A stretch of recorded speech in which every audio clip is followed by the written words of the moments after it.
آپ صلی اللہ علیہ وسلم کا فرمان ہے، جب ایسی کروشل سچویشن ہو تو آیت کریمہ جو ہے جس کو دعائے یونس علیہ السلام کہتے ہیں، لا الہ الا انت سبحانک انی کنت من الظالمین،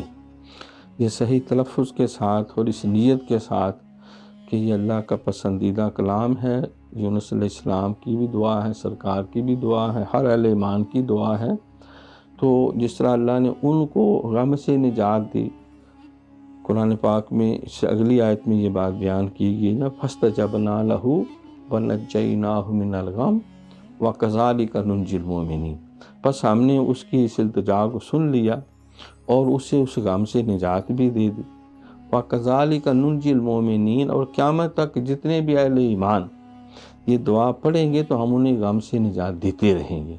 تو اس کے لیے 1.25 لاکھ دفعہ کہا گیا ہے، بعض نے 17,000 دفعہ بھی کہا۔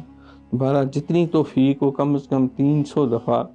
کوشش کی جائے کہ ہر روز پڑھ کے اللہ کے حضور دعا مانگی جائے، تو انشاءاللہ تعالی اللہ کی مدد فوری طور پہ پہنچے۔